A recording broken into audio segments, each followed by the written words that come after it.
Ассалаумағалейкум, құрметті достар, менің атым Ертай Қуанышев.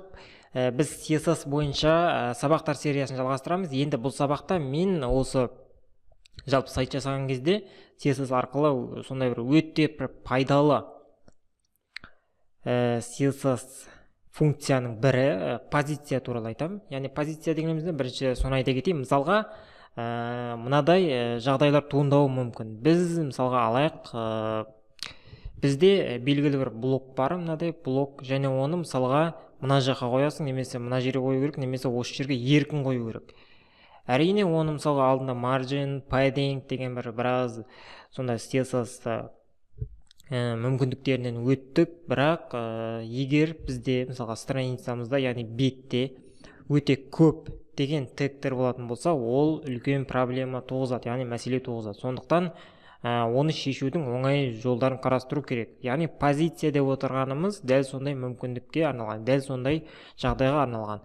Енді теорияны айтып болған болсақ, практика жүзіне көшейік. Практика жүзінде біз не істейміз? Қазір әрине позициямен практика жүзінде жұмыс жасайық. Ол үшін мен жай ғана div класс ашамын, бір div, мысалға класс page 1, page 1.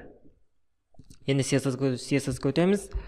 Page әрине класс page 1. Енді класс туралы алдыңғы сабақтарда өткен болатынбыз. Көлемі мысалға жазайын мен қарапайым түрде 100 пиксель, тігінен тағы да 100 пиксель. Енді түсінікті болу үшін мен фонын қызыл қылып қоямын. Яғни осылай қызыл. Енді қарайтын болсақ, бізде міне дәл осындай шықты. Енді түсінікті болу үшін мен тағы да бір класс қосам, div класс, яғни контейнер 2 деймін.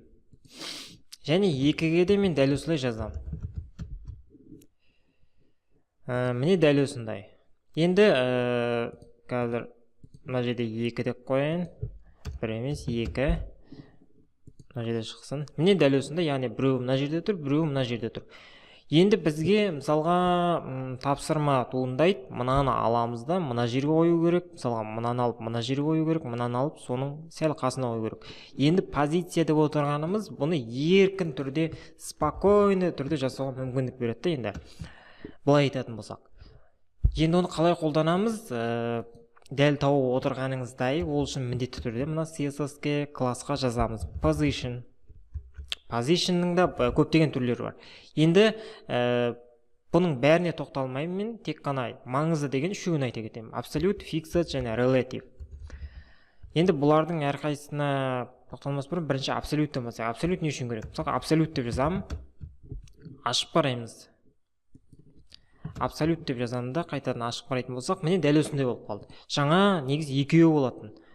Неге ол біреу болып қалды? Себебі ол мынаның бір-бірінің астына түсіп қалды. Қазір көрейік. Мысалға Absolute деп жазамыз, одан кейін барып мысалға топ дейміз. Мысалға 10 пиксель. Right.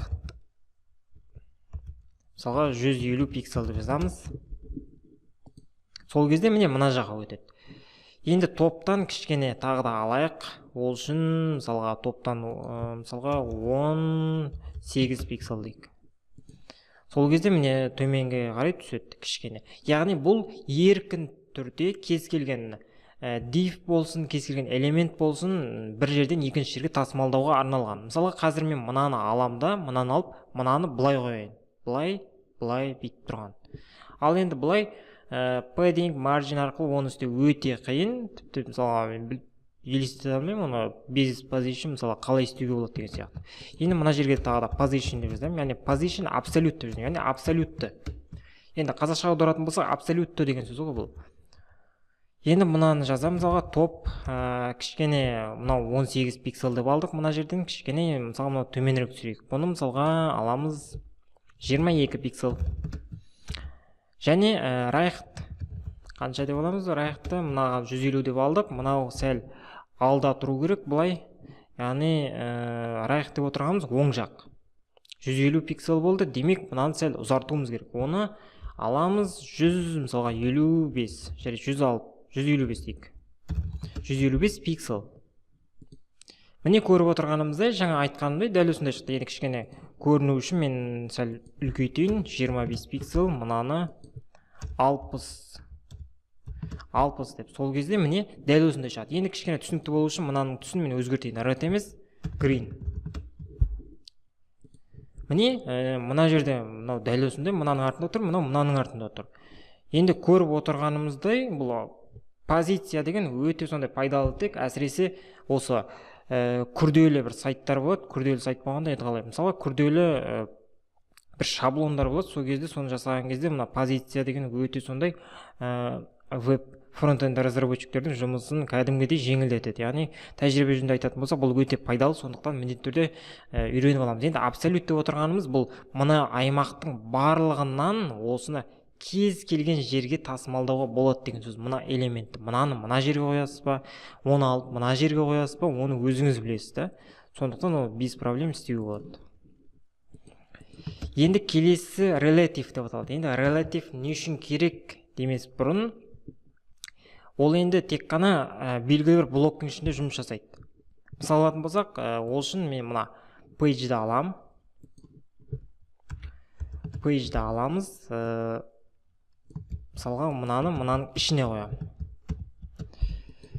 Осының ішіне қоямын.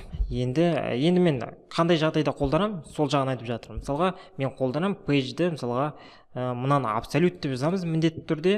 Енді мына relative, мынаны абсолют емес relative деп жазамыз. Және мынаның көлемі мысалға мен 500 пиксель деп қоямын. Мынаның 500 пиксель. Енді қарайық қалай шықты екен. Міне дәл осындай. Енді бұның қандай артықшылықтары бар, соны айта кетейін. Relative деп жазатын болсақ, мынау белгілі бір объекттің ішімен ғана мысалға жылжытуға болады. Яғни мынаның ішіне тәуелді деген сөз, мына элемент. Мысалға қазір мынаны 500 деп алдық, мынаны абсолют, мынаны relative деп жазып қойдық, және топ дегендерді мысалға алып тастайтын болсақ, ол дәл осылай көрінеді. Не дәл осындай. Енді мысалға мынаны да абсолют деп жазып жіберетін болсақ, онда әрине өзгеріс болмайды, бірақ ол бүкіл аймақ бойынша қозғалып кетеді. Сондықтан relative деп жазамыз. Және топ мысалға 30 пиксель, және мысалға left сол жақтан. Енді бұл ағылшынша сөздер, left деген сол жақ, right деген оң жақ, топ деген жоғары жақ, және bottom деген төменгі жақ деген сөз. Міне дәл осындай. Енді, яғни relative деген сөз, мысалға мына элементтің ішімен, мына блоктың ішімен жұмыс жасауға көмектеседі.